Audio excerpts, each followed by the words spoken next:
माननीय मुख्यमंत्री जी, हो सकता है कि कल की बैठक आपके कार्यकाल की अंतिम बैठक हो सकता है और हम दुआ करेंगे कि आगे भी आपकी सरकार बनी रहे, लेकिन उससे पहले शिक्षकों के लिए कुछ ऐसी घोषणा करके जाइए या कर दीजिए यही अंतिम कैबिनेट बैठक, जिससे सारे शिक्षक समुदाय के बीच में खुशी का माहौल हो सके।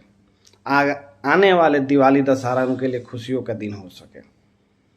आपको मालूम होना चाहिए कि विगत कई सालों से शिक्षक सिर्फ संघर्ष ही कर रहे हैं, कभी वेतन के लिए, कभी ट्रांसफ़र के लिए। मात्र अब 41,000 शिक्षक ट्रांसफ़र के लिए बचे हुए हैं, वंचित रह गए हैं। उन शिक्षकों का ट्रांसफ़र जल्द से जल्द किया जाए। उसके बाद वेतनमान की जो समस्या आ रही है बिहार के शिक्षकों का, क्योंकि कोई भी वेतन स्तर नहीं होने के कारण उनको बढ़ा हुआ महंगाई भत्ता, बढ़ा हुआ आवास भत्ता और भी कुछ सुविधाएं हैं जो एक कर्मचारी को मिलनी चाहिए, उससे वो वंचित हो जा रहे हैं।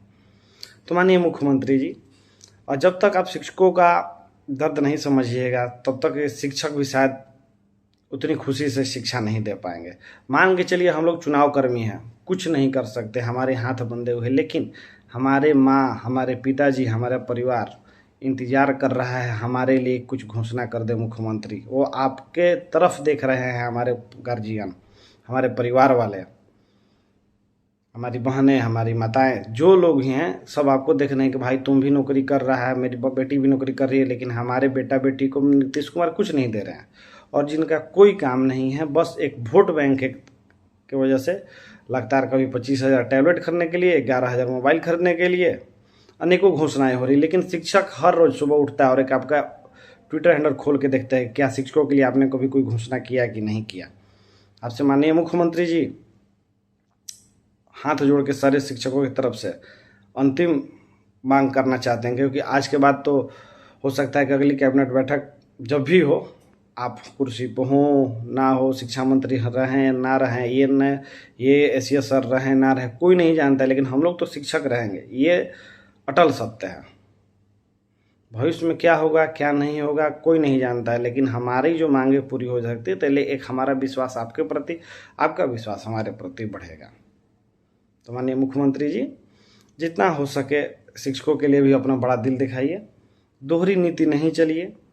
शिक्षक परेशान है। 41,000 जब शिक्षकों का आवेदन लिया गया पुनः 3 जिलों के लिए, इसमें से 24,000 को जिला आवंटित गया, 17,000 को छोड़ दिया गया। क्या ये एक साथ नहीं हो सकता था? इसको खींचना जरूरी था। पहले वाले सीएस सिद्धार्थ तो इतना खींच के चले गए कि आज चुनाव के चौखट पर हम लोग खड़े हो गए, लेकिन आज फिर भी वही नतीजा लग रहा है कि मतलब सबका हार्ट बीट बढ़ गया है कि क्या होगा। हर घंटा हर सेकंड उनके लिए मतलब क्या ही बताएं, विपरीत जा रहा है कि क्या पता आचार संहिता की घोषणा हो जाए और हम यहीं पर लटक जाएं, क्योंकि वो देखे हैं अपने साथ के लोगों को घर से जाते हुए, पूरे का पूरा बिल्डिंग खाली हो गया, घर खाली हो गया, और वहाँ कोई अकेले एक शिक्षक है वहाँ पे। हम ये नहीं कहते कि हम वहाँ गांव में नहीं पढ़ा सकते, लेकिन हमारे गांव में भी सीटें खाली हैं तो हम वहाँ पढ़ा सकते हैं, सब लोग अपने अपने जिला में पढ़ाए। तो आपसे माननीय मुख्यमंत्री जी, अंतिम कैबिनेट बैठक है, जो भी शिक्षकों की समस्या है उसको निदान कीजिए। आप विशिष्ट शिक्षकों के लिए सेवा निरंतरता देने के पक्ष में, हमें उनसे कोई दिक्कत नहीं है। आप उनको सेवा निरंतरता दीजिए, वेतन संरक्षण दीजिए, सब चीज़ दीजिए, उससे कोई दिक्कत नहीं है, वो आपका मसला है। लेकिन इसी बीच में जो टियर 1, टियर 2 और टियर 3 से बहाल शिक्षक थे, इनके हितों का भी संरक्षण करना आपकी ही जिम्मेदारी है। इनका अभी तक बढ़ा हुआ महंगाई भत्ता नहीं मिल पाया है। अब तो 58% हो गया, लेकिन अभी भी 50% पे ही इनको मिल रहा है। आवास भत्ता का वही स्थिति है। चलिए, अगर आपके तक ये बात पहुंचेगी तो आप इस बात को संज्ञान में लें। बाकी शिक्षक आपके साथ हैं अगर आप उनके लिए हैं तो। धन्यवाद।